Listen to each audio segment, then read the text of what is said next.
Hebreos, un libro muy edificativo, más arriba, y exhortativo. Si nos fijamos, se escribe a los hebreos.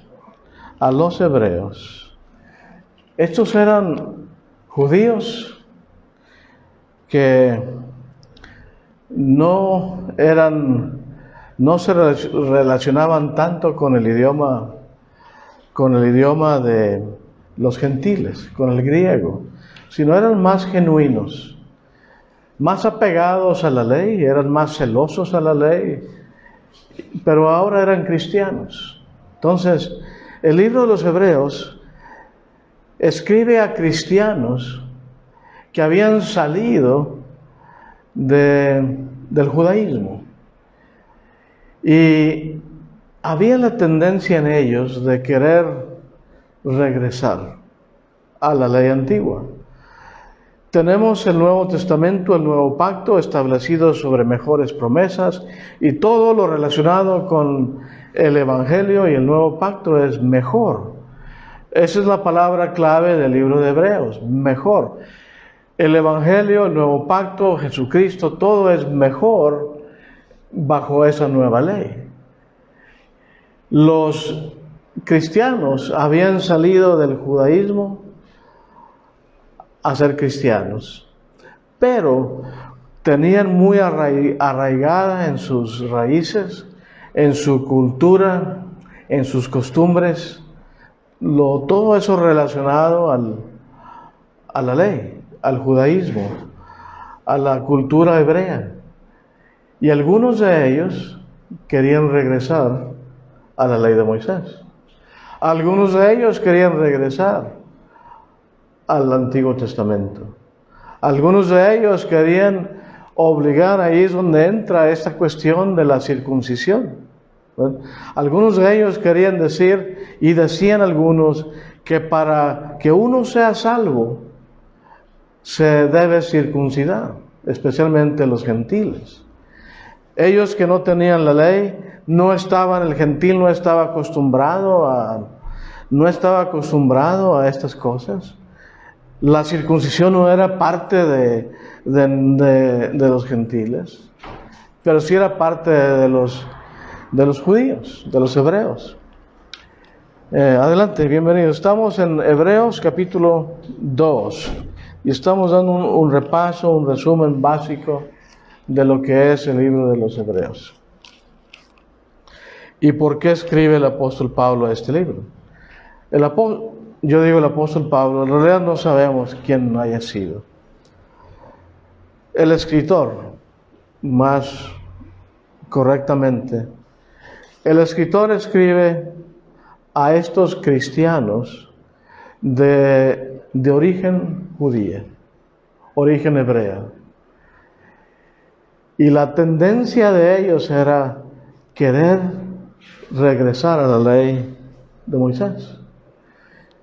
Y estábamos diciendo que es donde algunos de estos querían impulsar, querían promover la idea de la circuncisión, que era parte de la ley de Moisés, y la querían implementar en los judíos. Decían ellos, algunos de ellos, que para que el gentil fuese salvo, debía ser circuncidado. Y luego ahí es donde nos concentramos en Hechos capítulo 15, donde se trató la cuestión. Vienen de Antioquía algunos apóstoles a Jerusalén a tratar esta cuestión. Y en resumen, en pocas palabras, la conclusión es esta: hermanos, para ser salvos no necesitamos circuncidarnos, en pocas palabras. Y eso quedó escrito, y eso debió haber arreglado la cuestión. Bueno, entre otras cosas, el libro de los Hebreos está ahí y está aquí para exhortar Y la palabra exhortar a veces quiere decir animar. Animar a estos cristianos que eran hebreos, judíos, a no tener esa tendencia de regresar atrás. Y la enseñanza de este libro es, miren, ya tienen lo mejor en el Evangelio, en el nuevo pacto ya está lo mejor. ¿Para qué regresar a una ley inferior? A una ley que en realidad no está diseñada para salvar. El Evangelio, el nuevo pacto, la ley de Jesucristo que está escrita en nuestros corazones, esa sí está diseñada para nuestra salvación. Ustedes ya son cristianos, no quieran retroceder, no retrocedan, no miren hacia atrás, no lo hagan, porque ya tienen la salvación en sus manos. Y para eso fue escrito este libro de los Hebreos. Entonces les dice, no descuiden su salvación. Veamos como dice en el capítulo 2, los versículos 1, 2, 3 y 4. Por tanto, debemos prestar mucha atención a lo que hemos oído, no sea que nos desviemos.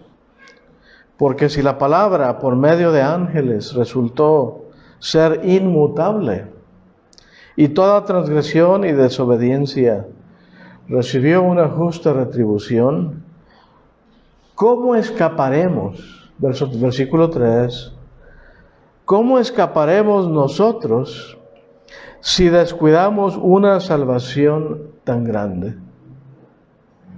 La cual, después que fue anunciada primeramente por medio del Señor, nos fue confirmada por los que oyeron. O sea que los apóstoles oyeron el Evangelio por medio del Espíritu Santo. 4. Testificando Dios juntamente con ellos, tanto por señales como por prodigios y por diversos milagros y por dones del Espíritu Santo según su propia voluntad. Y les dice, no descuidemos nuestra salvación. ¿Por qué hacerlo? Es la pregunta del apóstol o del escritor de los Hebreos. Sería necio, sería una, por decirlo así, necio, una tontera, sería algo que simplemente no conviene. Dejar lo mejor por lo peor, o lo mejor por lo inferior, poniéndolo de esa manera. Lo grandioso, el Evangelio, por lo pequeño. Lo que salva por lo que no está diseñado para salvar. Dejar a Cristo, el Salvador, el único ser perfecto de toda la humanidad, de todos los tiempos. Dejar a Él por Moisés, no conviene. Dice aquí, no nos deslicemos. Dice aquí el versículo 1, no nos desviemos. Un escritor dice, y creo que es la Biblia de las Américas, en las notas, dice, se trata de un barco, como si fuera un barco. Dice, es una metáfora que describe a un barco que se ha soltado de su amarradero, que una vez estuvo seguro. El amarradero, el punto de atraque. Y el autor advierte a sus lectores, que son hebreos, del peligro que hay en desviarse. ¿Qué le pasa cuando un barco se desata del amarradero? Se va flotando y se va perdiendo en la mar hasta que por fin desaparece y se hunde en la mar. Es lo que pasa. Y es lo que les dice el escritor a los hebreos, a sus lectores. hay un gran peligro en desviarse de la enseñanza segura que tenemos en Cristo Jesús. No ignoremos eso, dice el escritor a los hebreos.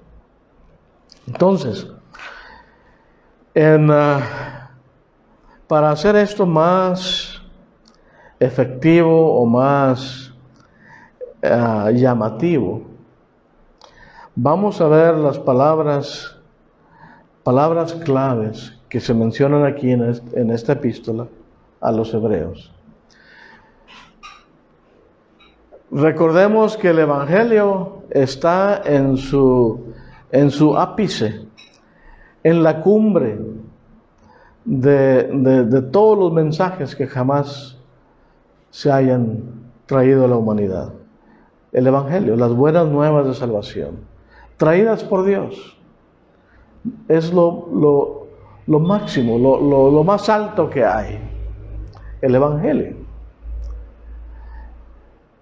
Y así como es eso algo grande, grandioso, vamos a ver 7 palabras que son superlativos. ¿Qué es un superlativo?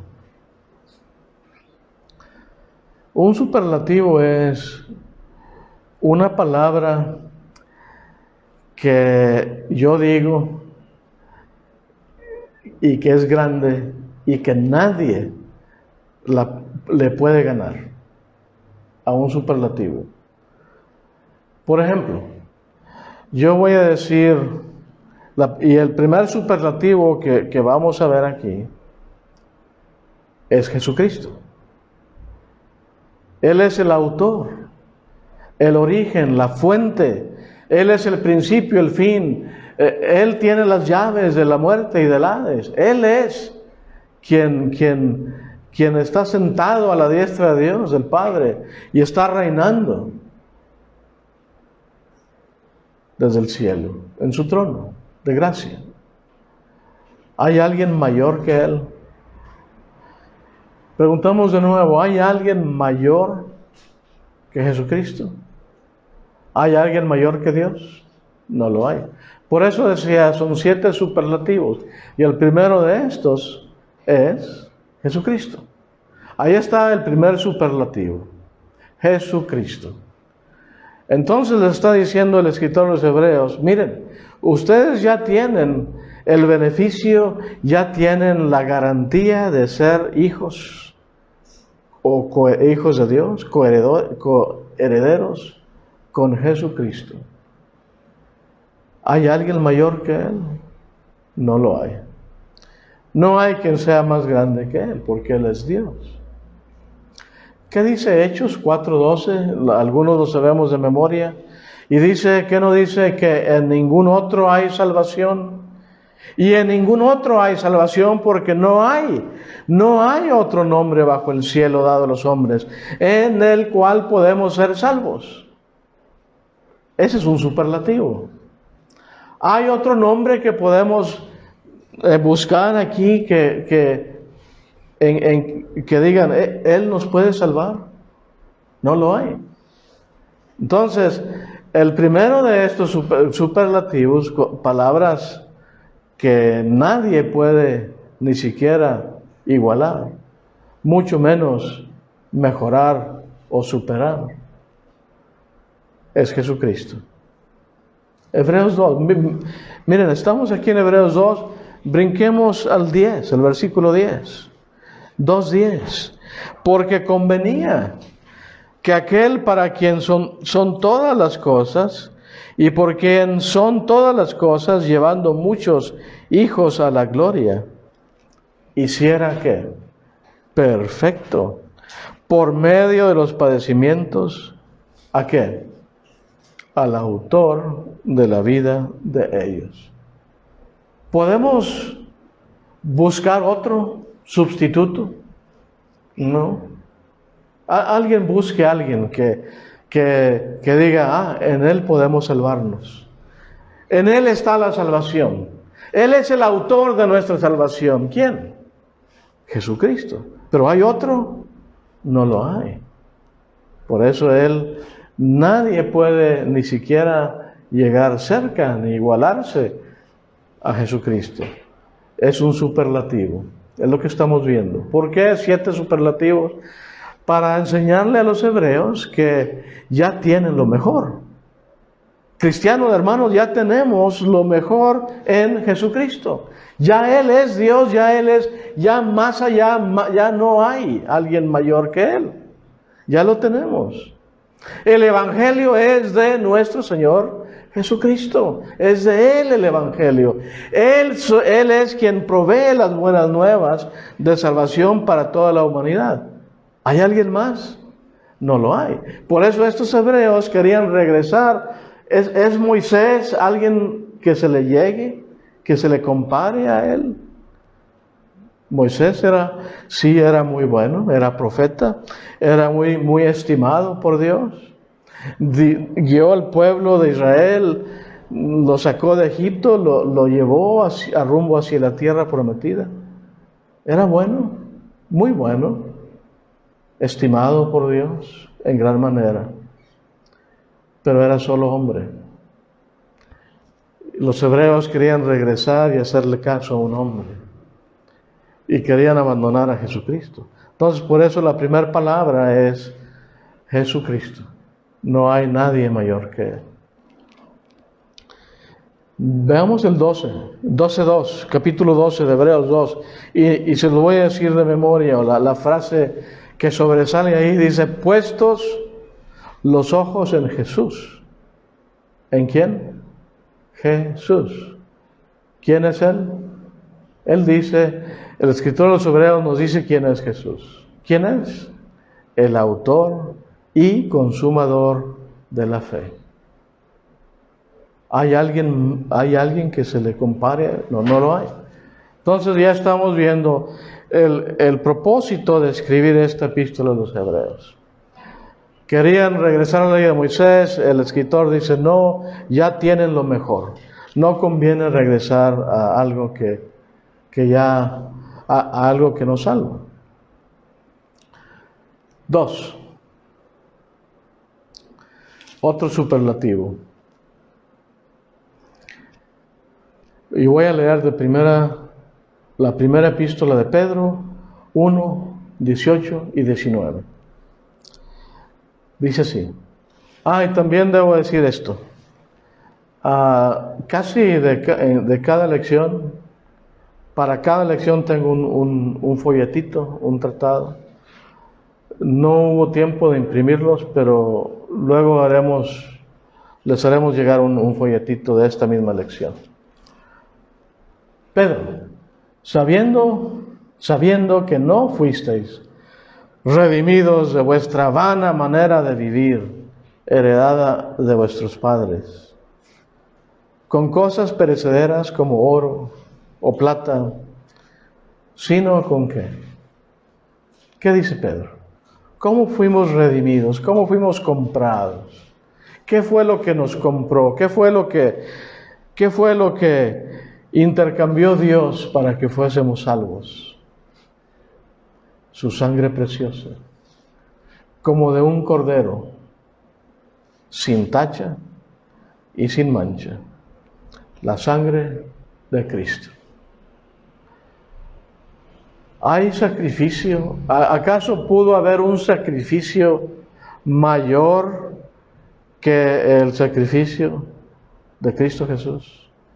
¿Pudo haber habido ¿por qué no?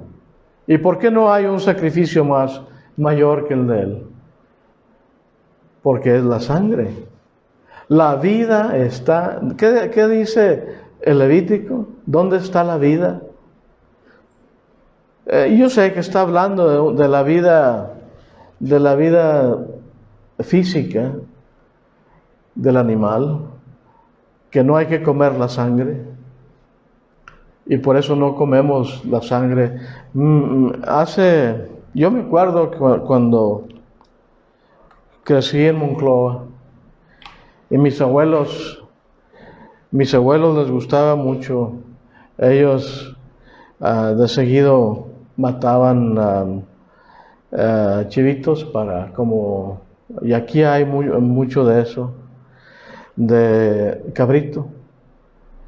Y mucha gente guarda la sangre, ¿verdad? Se guardaba la sangre en una vasija. Y después la hacían morcilla y se la comían. Después aprendimos, esto era antes de que tuviéramos el conocimiento de las Escrituras.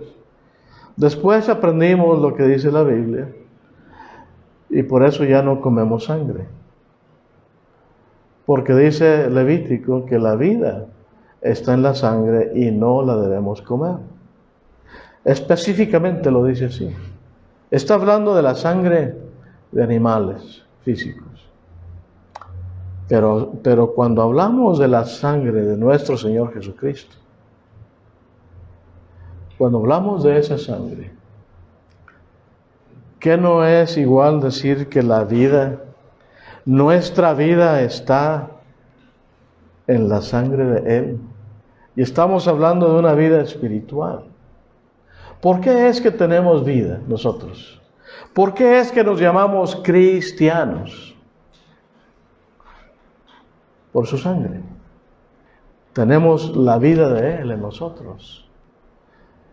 ¿Hay algún líquido? ¿Podemos derretir algún metal muy precioso, el plutonio o esas cosas que son carísimas se usan para las bombas atómicas y esas cosas, con tantito plutonio que se use, con eso se fabrican las bombas atómicas, capaces de matar miles y miles de personas, bombas nucleares. Ese líquido es costoso, pero la sangre de Cristo, miren, la sangre de nuestro Señor Jesucristo, dice aquí, es preciosa, preciosa, al precio incalculable. ¿Qué tan preciosa es la sangre del Señor? Que la sangre de Él, Hebreos, borra el pecado de todos los fieles, de todos los tiempos hacia atrás. La sangre de Cristo nos limpia de todo pecado que hagamos, de todos los cristianos, de todo el mundo, de todos los tiempos. ¿Hay algo más precioso que eso? No. ¿Hay otro superlativo mayor que eso? ¿Hay otro líquido, otra sustancia que tenga más valor que su sangre? No la hay.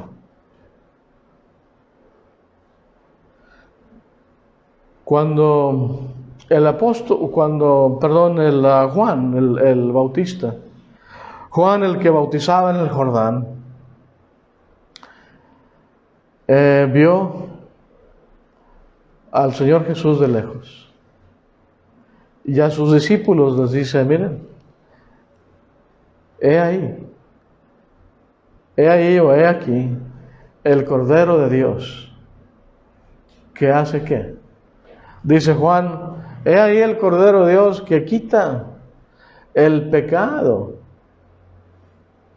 del mundo. El pecado del mundo. ¿De dónde? De una persona, de dos. ¿Sí? Yo puedo entregar, miren,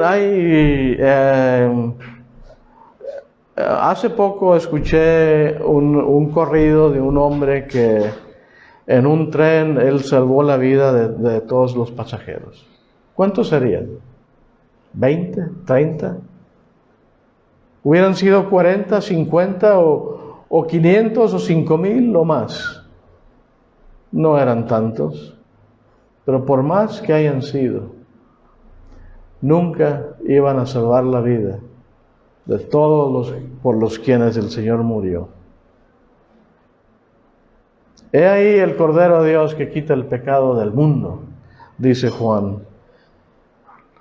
Y dice Pedro que Dios así considera la sangre de Cristo Jesús.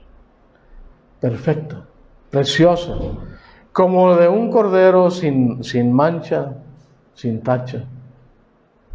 La sangre perfecta. Y es el precio que Él pagó por nuestra salvación. ¿Y eso qué tiene que ver? Bueno, le está diciendo a estos cristianos hebreos que querían regresar a la ley de Moisés, a los sacrificios de animales físicos, corderos, a los toros, a esos animales, teniendo el sacrificio de Cristo Jesús. No, dice el escritor, no regresen allá, ya tienen la sangre preciosa, lo mejor que hay, ya está. Además, el libro de Levítico nos dice que Dios no va a aceptar. Dios no aceptaría un sacrificio de un animal que tuviera defecto. Lo dice la ley. Lo dice la ley de Moisés. Pero aceptó el sacrificio de Cristo Jesús. ¿Por qué? Porque Él es perfecto. Él es perfecto. 3. El plan de salvación. Dice Hebreos 2 que el cristiano no debe descuidar su salvación. ¿Por qué? Por todo lo que Dios hizo. El plan de salvación de Dios es perfecto, así como Dios es perfecto. Y se dice que, miren así, Dios el Padre planeó, hizo el plano, hizo el diseño de la salvación. Viene Jesucristo y Él lo implementa, Él lo lleva a cabo, ese plan. El Padre planea, el Hijo lo lleva a cabo y el Espíritu Santo lo revela, nos dice cuál es ese plan. Ese es un plan que solo lo pudo haber diseñado Dios. Desde antes de la fundación del mundo. Efesios 1:4. Desde antes de la fundación del mundo. Efesios 1:3. Bendito sea el Dios y Padre de nuestro Señor Jesucristo, que nos ha bendecido con toda bendición espiritual en los lugares celestiales en Cristo. Y el versículo 4, que planeó nuestra salvación desde antes que hubiera un mundo, desde antes de la fundación del mundo. Efesios 1 menciona muchas veces las bendiciones que tenemos en Cristo, muchas veces. Efesios 3:11, acerca de nuestra salvación, acerca de este diseño de Dios que es conforme al propósito eterno que llevó a cabo en Cristo Jesús, Señor nuestro. 1 Corintios 15, los versículos 1, 2, 3 y 4. ¿Qué dice? Cristo murió.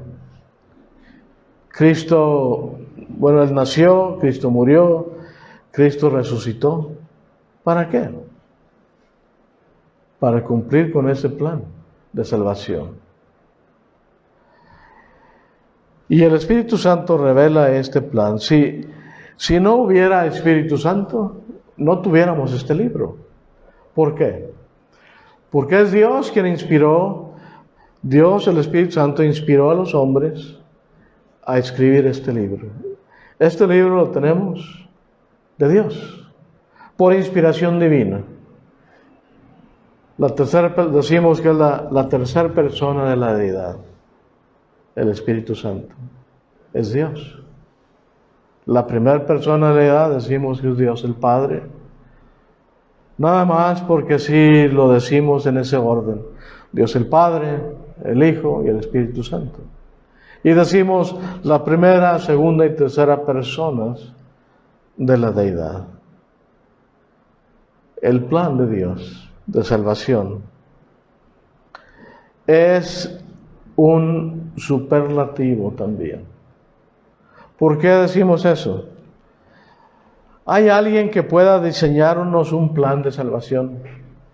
Vamos a suponer que nos deshacemos de este libro.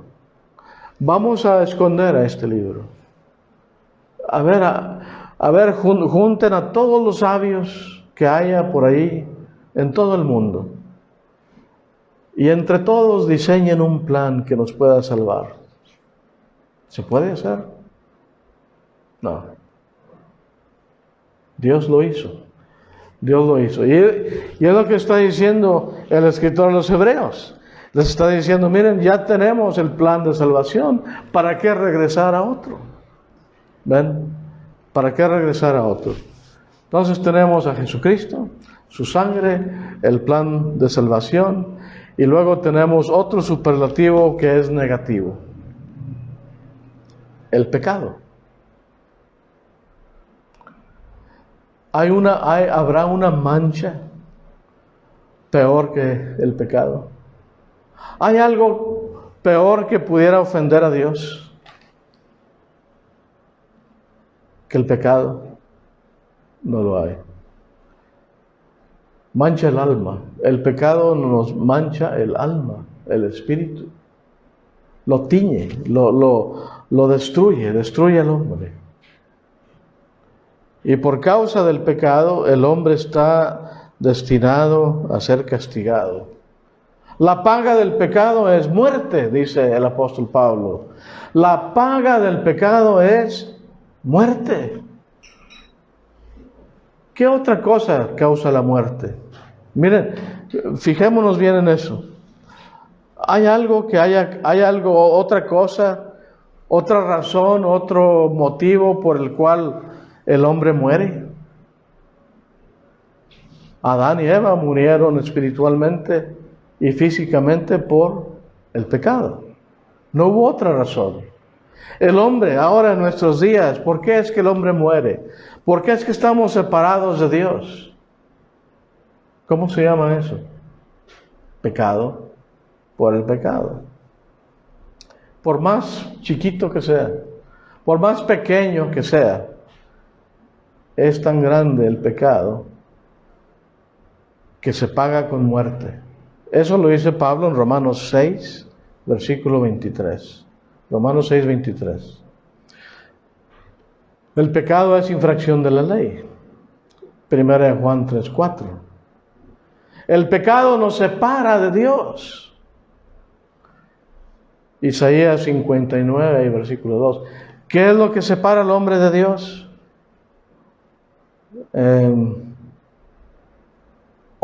¿Habrá otra cosa más grande que eso? ¿Habrá otra cosa peor que el pecado? No lo hay. No lo hay. El pecado nos separa de Dios. Todos somos culpables de muerte porque todos hemos pecado. Y el pecado, por más grande que sea, ¿qué es lo único que lo borra? Regresamos al segundo superlativo. ¿Ven? Aquí está una cosa grande que ya no hay cosa peor. Es algo serio y grave y grande y feo. A lo máximo. ¿Qué es lo único que borra el pecado? Regresamos al superlativo número 2. La sangre de Cristo. La sangre de Cristo es lo único que borra el pecado. Por más grande que sea, es borrado mediante la sangre preciosa de Cristo Jesús. Es lo que dice el apóstol Pedro. Y para eso obedecemos el Evangelio. Para eso oímos las buenas nuevas de salvación. Para eso creemos las buenas nuevas de salvación, que Cristo murió y derramó su sangre por nosotros. Para eso confesamos que Cristo es Dios. Así como el eunuco.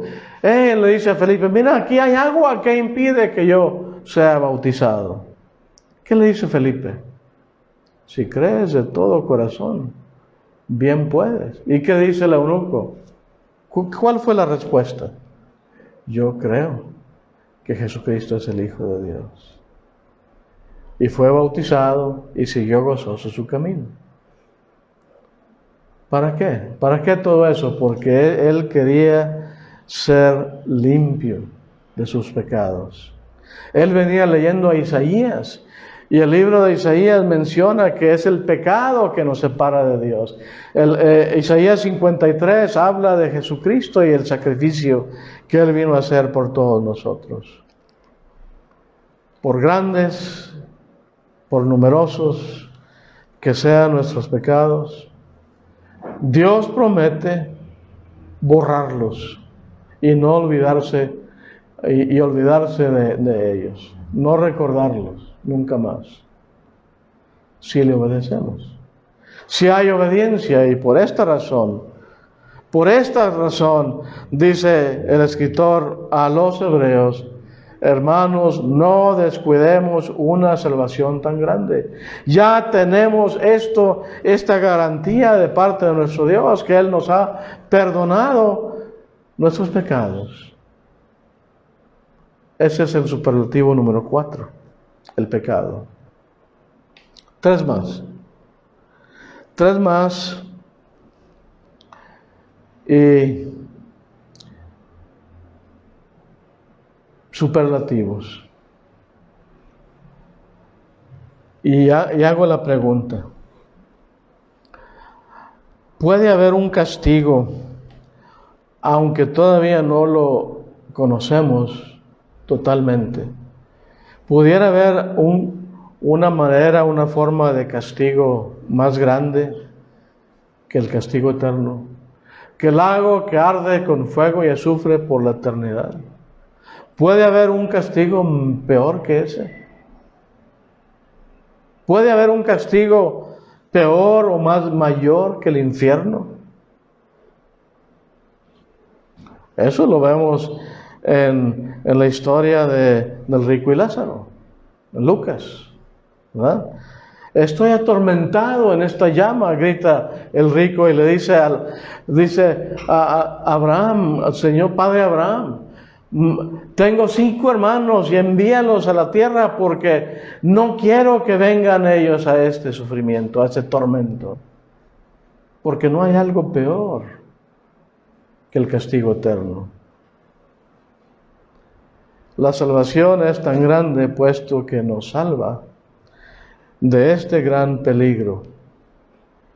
Horrenda cosa, ¿qué no dice así en las Escrituras?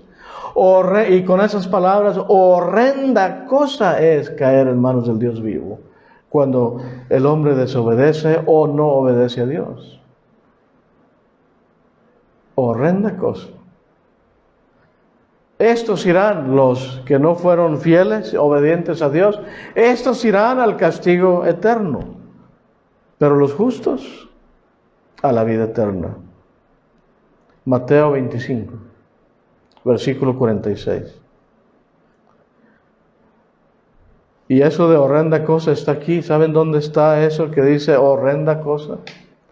En realidad, la epístola a los Hebreos lo dice de esta manera en el capítulo 10.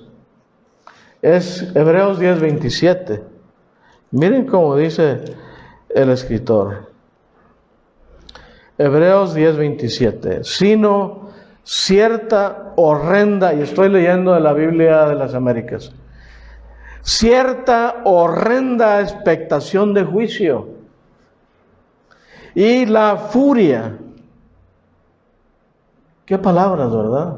Horrenda expectación de juicio y la furia de un fuego que ha de consumir a los adversarios. ¿Habrá algo peor que eso? ¿Habrá algo peor que eso? No lo hay. Brinquemos al versículo 31, 10:31. Allá está, palabra por palabra, la frase que mencioné hace rato. Horrenda cosa es caer en las manos del Dios vivo. ¿A quién se le dice esto? A todos los que quieran desobedecer a Dios, incluyendo a estos cristianos, incluyendo a cristianos también. ¿Por qué? Porque son cristianos que se quieren salir del Evangelio. Son cristianos que quieren abandonar a Dios. Son cristianos que quieren decir, yo ya no quiero más el Evangelio, voy a abandonar a Jesucristo y yo me voy a ir por otro rumbo. Yo voy a seguir a Moisés, voy a seguir los sacrificios de los animales, voy a instituir la práctica de la circuncisión, etcétera, etcétera, etcétera. Y abandonan el Evangelio. Y muchos hoy en día hacen lo mismo. Personas que se hacen cristianas abandonan lo más precioso que pudieran tener. Lo tiran, lo hacen a un lado, lo abandonan. Ese es el superlativo número 5. El castigo, el peligro que hay de no obedecer a Dios. Hay otro poder, ya vamos al número 6, y uno más y terminamos. El apóstol Pablo dice a los romanos que él no se avergüenza del Evangelio. Dice, yo no me avergüenzo del Evangelio. Y luego dice, ¿por qué? Y luego explica él por qué no se avergüenza del Evangelio.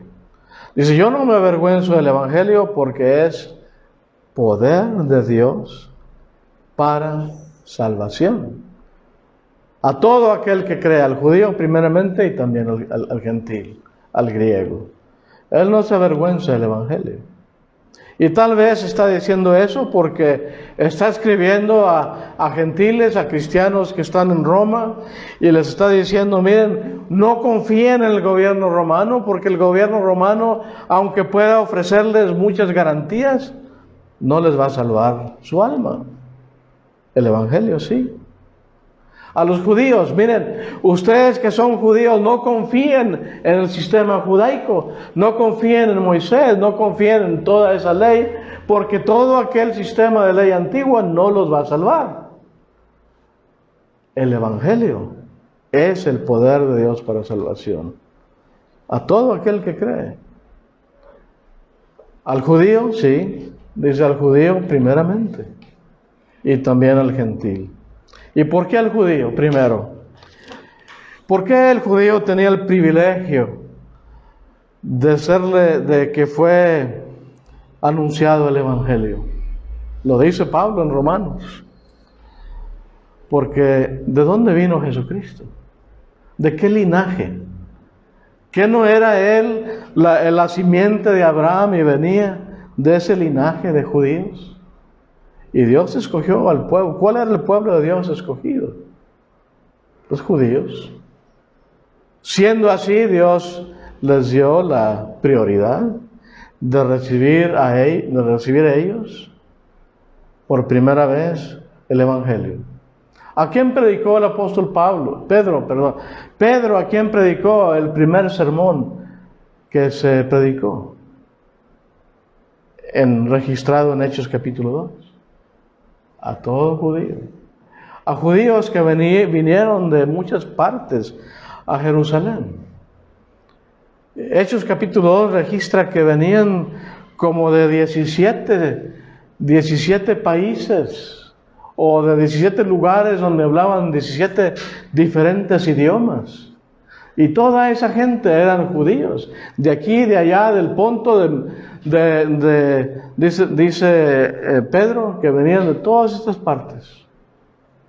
De Arabia, del Ponto, de Galacia, de acá, de allá, vinieron a oír por primera vez las buenas nuevas de salvación. ¿Hay otro poder mayor que el Evangelio? No lo hay. Miren, estuve leyendo una historia, la historia de Alfredo Nobel. Es el que después fundó el Premio Nobel de la Paz. Bueno, pero Alfredo Nobel fue ese hombre muy sabio, muy inteligente, que él inventó la dinamita. La pólvora ya existía, pero él la empaquetó. Él la pudo procesar en una forma donde se le prendía una mecha y podía, bueno, una dinamita. ¿Cómo le llamó él? ¿Cómo le llamó Alfredo Nobel a la dinamita? Yo me imagino que este hombre tenía nociones bíblicas. Y me imagino que él había leído Romanos 1:16, que dice Pablo, pues yo no me avergüenzo del Evangelio porque es dunamis, poder, dunamis de Dios. Y dijo él, así le voy a llamar a esta, así le voy a llamar a esta cosa que he procesado, dinamita, porque viene de ahí, del poder, la misma palabra que Dios usa para evangelio, dinamita, dunamis. ¿Hay algo con mayor poder? ¿Hay algo, otra cosa que pueda salvar las almas? No lo hay. No lo hay. Él tenía ese explosivo y usando la figura de explosivo, que así la llamó el dunamis. ¿Qué es lo que hizo el Evangelio con todo el mundo? El Evangelio cambió, revolucionó la manera de pensar de mucha gente. El Evangelio cambió vidas de muy malos. El Evangelio hizo cosas grandes, tremendas. Aparte de salvar a las personas, aparte de decirnos el Evangelio, este es el plan de salvación, obedécelo. Aparte de eso, nos dice, mira, antes ustedes eran malos, eran borrachos, eran afeminados, eran esto, eran lo otro, estafadores, malas personas, pero ya no. ¿Qué los hizo cambiar? El Evangelio. Antes los niños eran malcriados y portándose mal, pero ahora el Evangelio dicen que obedezcan a sus padres. El hijo o el padre al revés, que maltrataba al hijo y le hacía daño a veces, lo golpeaba. Ya no. El Evangelio le dice cómo tratar al hijo. Mas no exasperéis al joven. No hagas eso con él, es tu hijo. Ámalo. Enséñale cómo vivir, cómo trabajar, enséñale cómo comportarse en la vida. ¿Qué fue lo que cambió a las personas? ¿Qué es lo que cambió a mí? ¿Qué es lo que cambia a usted? Es el Evangelio. El Evangelio hace eso. Es poder de Dios para hacer esto. Y no hay otro poder mayor que eso. Por último, llegamos a la parte tal vez más bonita de todo. El premio que Dios ofrece. La recompensa que Dios ofrece si somos fieles. Y la pregunta es otra vez, pregunto, ¿habrá un premio, habrá una recompensa o habrá un regalo más grande que se pudiera dar a la humanidad que la vida eterna? ¿Hay algo mejor que eso? ¿Hay algo mejor que el cielo? ¿Hay algo mejor que heredar la vida eterna? No hay regalo más grande, no lo hay, que ese. Y por eso el premio que Dios ofrece a la persona fiel, a los que permanecen y perseveran en el Evangelio, en la causa de Cristo, para ellos el premio. ¿Para quiénes son las guirnaldas? ¿Para quiénes son los trofeos? ¿Y para quiénes son las medallas en aquellos que compiten? son para los que ganan. Es el premio de ellos. ¿Para quién es el premio? De aquel que permanece fiel hasta la muerte. El cristiano. ¿Qué dijo el apóstol Pablo cuando él ya estaba en sus últimos, en su última etapa de su vida? ¿Qué no dice él? Yo ya he acabado la carrera, yo ya he hecho todo esto. Y ahora me espera ¿qué? La corona de la vida. Yo ya cumplí con mi deber. Y ahora espero que el Dios, juez justo, me entregue la corona de la vida. ¿Hay un premio que se pudiera dar más grande que eso? No lo hay. Bueno, buenas tardes. No lo hay. No hay un premio más grande que el supremo llamamiento de Dios en Cristo Jesús.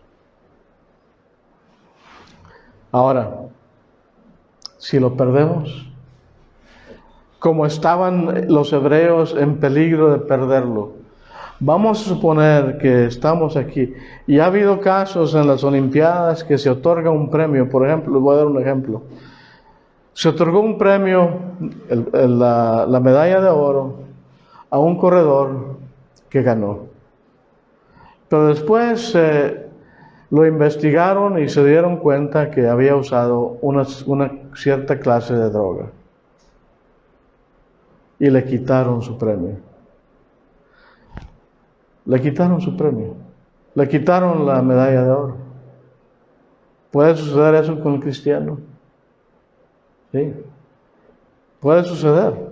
Los hebreos estaban en peligro, estaban diciendo, ya no queremos el premio del cielo, ya no queremos ese galardón. Y se estaban regresando hacia la ley de Moisés, deslizando, como dice el versículo 1. Estaban así desamarrando como la ilustración del barco. Y el que hace eso pierde. Estaban perdiendo la corona de la vida. Y hermanos, si perdemos, ¿por qué estamos aquí? ¿Por qué nos esforzamos por venir y predicar y tomar tiempo en nuestras vidas para reunirnos y servir a Dios? ¿Por qué? ¿Por qué lo hacemos?